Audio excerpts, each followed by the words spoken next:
अफगान तालिबान जिस तरह से अफगानिस्तान के अंदर दोबारा से उनको असर और रसूख बढ़ रहा है, तो फिर ये अफगानिस्तान के अंदर इंडिया और ईरान का मुस्तकबिल आप किस तरह से देखते हैं?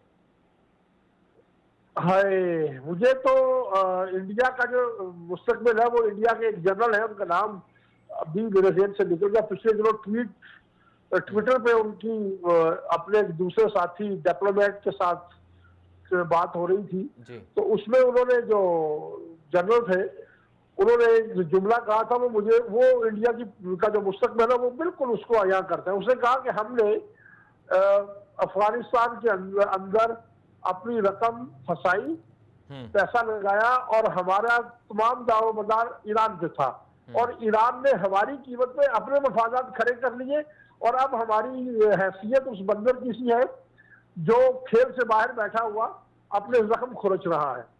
और ये मैं नहीं कह रहा कि एक इंडियन जनरल के अल्फाज है, उसका ट्वीट उसने किया, तो उसको आगे से जो उसका डिप्लोमेट साथी है, उसने आगे से जो उसको जवाब दिया, उसने कहा कि अब हमें पाकिस्तान और तालिबान को तस्लीम करना होगा, या फिर हमें अपनी ये हैसियत तस्लीम करनी होगी कि हम अफगानिस्तान से दूर बैठे होंगे।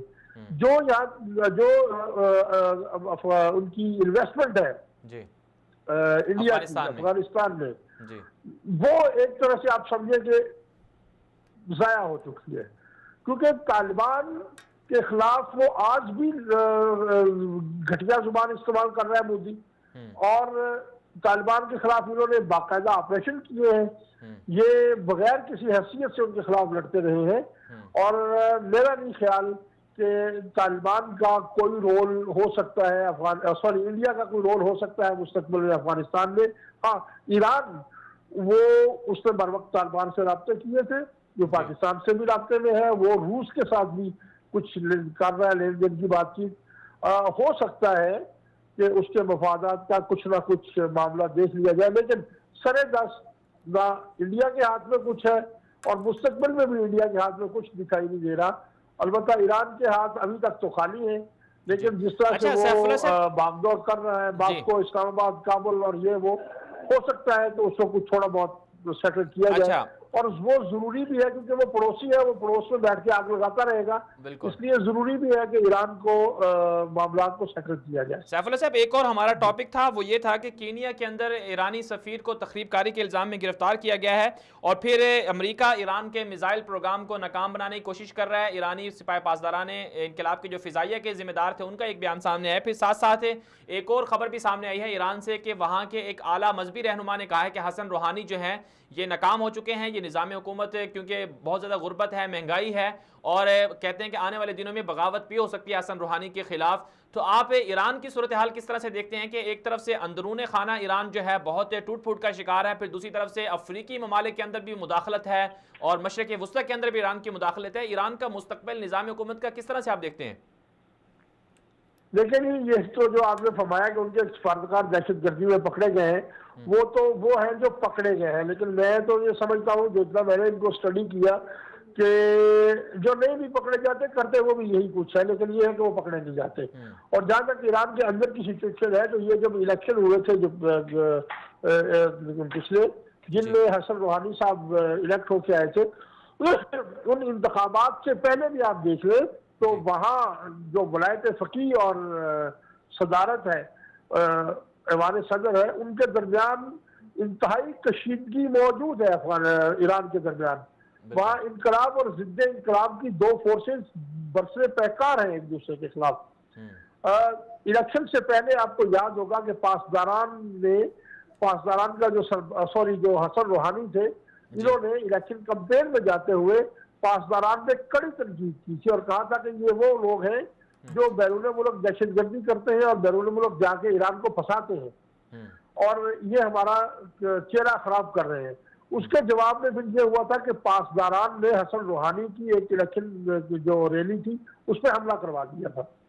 बाद में फिर कुछ सेटलमेंट हुई और हसन रूहानी जीत गए, और बावजूद इसके कि हसन रूहानी के कई जो साथी थे उनको जेल में डाल दिया गया था। आपको याद होना चाहिए कि जब इलेक्शन हुए थे, उनमें जो एमडी निजात थे उनको भी जेल में नजरबंद किया हुआ था। एमडी निजात की कोई तस्वीर इलेक्शन कैंपेन में यूज नहीं करने दी गई, ना ही उन्हें वोट कास्ट करने दिया गया, ना उन्हें वोट मांगने दिया गया।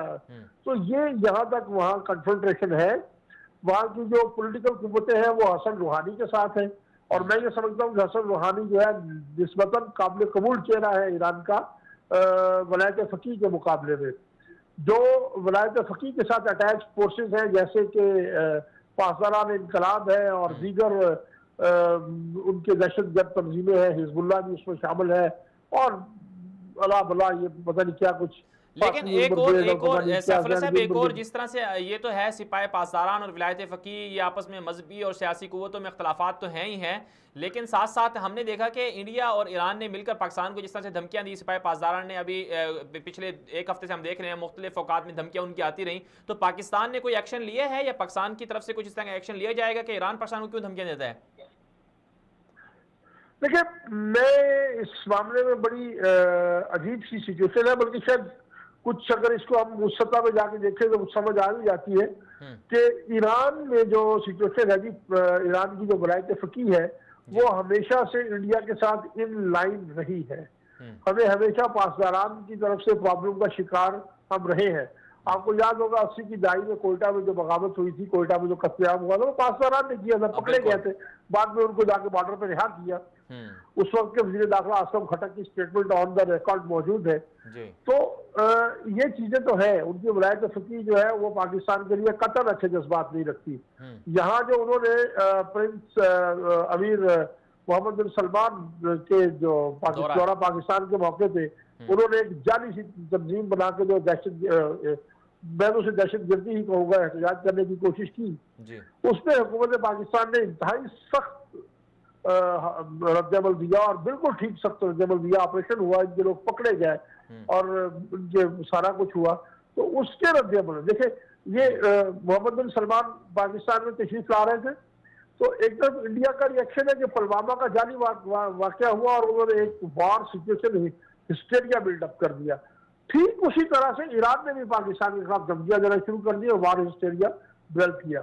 अभी 2 दिन पहले, हाँ जी, परसों शाम की बात है, ईरान के एक जर्नैल का स्टेटमेंट, बड़ा तफसीली स्टेटमेंट उर्दू में पाकिस्तानी मीडिया को भिजवाया गया, ईमेल्स के जरिए से, सोशल मीडिया के जरिए से, जिसमें इल्जाम तराशी है कि पाकिस्तान को तबाह करने का दौरा था, ये था वो था। हाँ, बिल्कुल, जनरल कासिम सुलेमानी का ये स्टेटमेंट सामने आया था। वाले जी, तुम कौन होते हो ये सवाल करने वाले कि पाकिस्तान में आने वाला मेहमान क्या कर रहे हैं? पाकिस्तान अपने मफाद को खुद जानता है। क्या कभी पाकिस्तान ने भी सवाल किया कि उधर कश्मीरी मर रहे हैं और तुम उधर जाके इंडिया के साथ अपने जॉइंट वेंचर करते फिर रहे हो? ईरान के इंडिया के साथ, ईरान हमेशा हर मामले में इंडिया के साथ खड़ा हुआ है, और पाकिस्तान का मामला ये है कि मैं जहां तक मैं समझा हूं कि पाकिस्तान उनके साथ बहुत ज्यादा कन्फ्रंट्रेशन में नहीं जाना चाहता, कि आप जानते हैं कि 2 बॉर्डर्स पे हम कन्फ्रंट्रेशन करना एक मुनासिब बात नहीं है।